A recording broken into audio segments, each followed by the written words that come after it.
Using tracking points on the actor's body, a wire frame can be mapped, giving the actor a computer-generated suit. From now on, the possibilities were unlimited.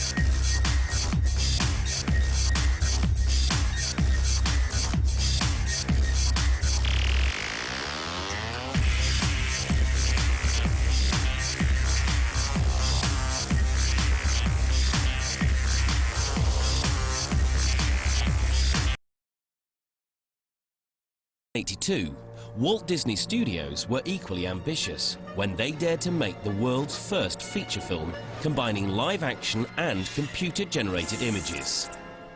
The film cost a whopping $17 million, with $4 million spent on CGI alone.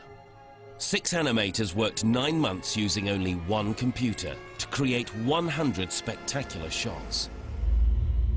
Despite all the whiz-bang computer effects, Tron was a box office disaster. The main criticism was that CGI had no soul and that computers were unable to create characters with whom audiences could have emotional involvement.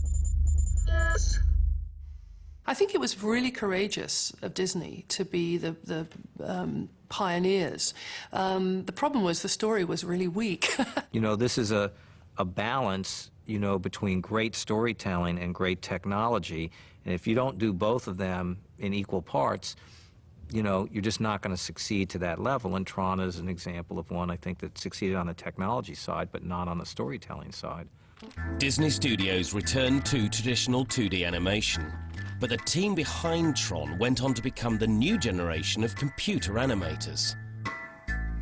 I mean, what impresses me so much is that almost every major studio that exists today, who known to, you know, the widest possible audiences, have someone as part of the crew who worked on Tron. I mean, it was the ultimate kind of gene pool, if you like.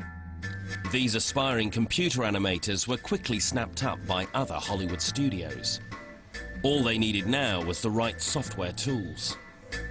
In Toronto, Canadian programmers had been working on an animation software that could produce the most realistic digital effects possible. It was called Alias. This software unlocked the enormous potential of computer-generated images and was used in the blockbuster Terminator 2. Hey Gwen, you want some coffee? No thanks. How about a beer? Yeah, right. The mind-boggling CGI sequences in Terminator won it an Oscar for visual effects in 1992. From now on, CGI would be used to make the impossible possible. 2 years later, Alias was used in Jurassic Park, this time to terrify audiences by bringing dinosaurs back to life. It too won an Oscar for its visual effects. Since the 1990s, CGI effects have become the mainstay of Hollywood action movies.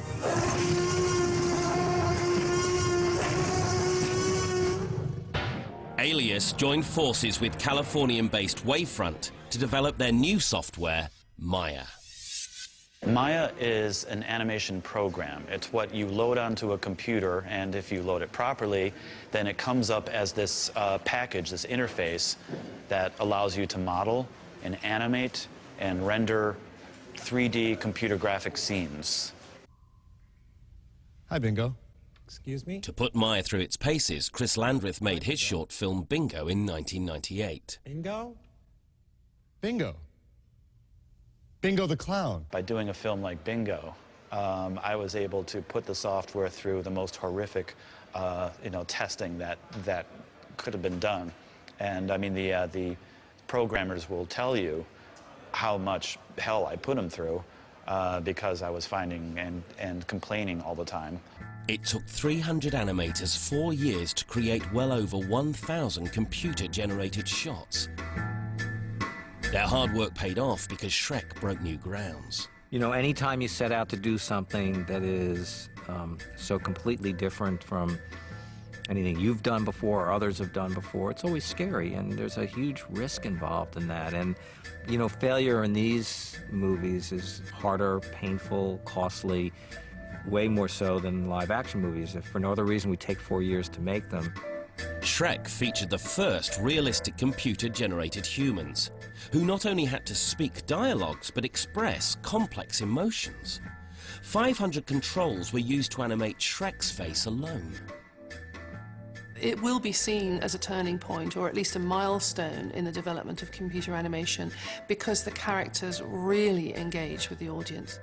And I think Shrek was the first character from a computer-generated film that you forget the technique and you just want to know more about their story. The characters of the film also had to wear clothes which moved, wrinkled, and reacted to light. The team also developed new techniques to simulate fluids. And Shrek was the first computer-animated film that featured action sequences with computer-generated fire. A process called rendering. This is when the computer calculates all the elements together, such as light, textures, and movement, to create the final image.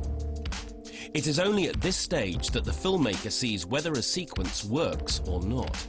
And occasionally, it can go horribly wrong. Animation is something that is a pure imagination because nothing exists. No seats, no theater, no people, no ambience. And I love that about it. It's probably, in filmmaking, maybe the purest form of creation. The more complex the shot, the longer it takes to render. An 86-minute film like Shrek took 100 million hours to render, with 500 computer servers working around the clock. Independent filmmakers like Ben can't afford this hardware, but they can now access this computing power by sending their files to a remote render service via the internet. This is revolutionizing computer animation. What I think will happen in the next few years is that the outright cost of producing computer-animated films is going to go down. And when that happens, you start to get really cool, independent, often bizarre, often completely out of from left field visions of animated stuff. It's not just films that have benefited from the evolution of computer animation, but also the games industry.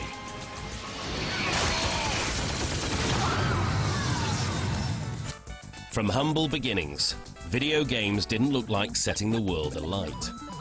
But with the rise of personal computers and games consoles, the big names like Atari, Sega, and Nintendo battled it out to produce ever more realistic and exciting games. Piece of cake. What the hell happened? Never mind, Yankee. I'm going in. The result has seen games become a multi-billion-dollar business, almost bigger than the film industry.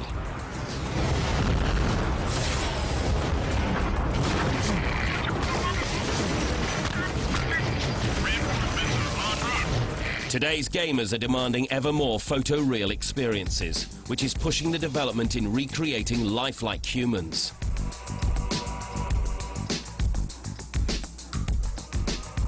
With the rapid advances in animation software, it will soon be impossible to distinguish between real and virtual humans.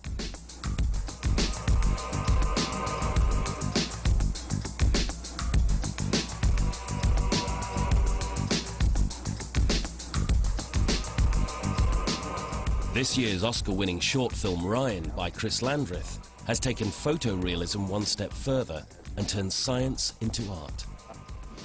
There's nothing I enjoy more than a good glass of cold beer. Am I supposed to give that out for, like, tea or something? No, can't do that. I personally want to see you around, and I personally want to see you thrive, Ryan. Fry? Not fried. I want to see you thrive. It was actually quite surprising that a film like Ryan seemed to be getting enough attention, enough positive attention anyway, to be given that. Computer animation has become the true art of the 21st century. And who knows what amazing images we'll be seeing next.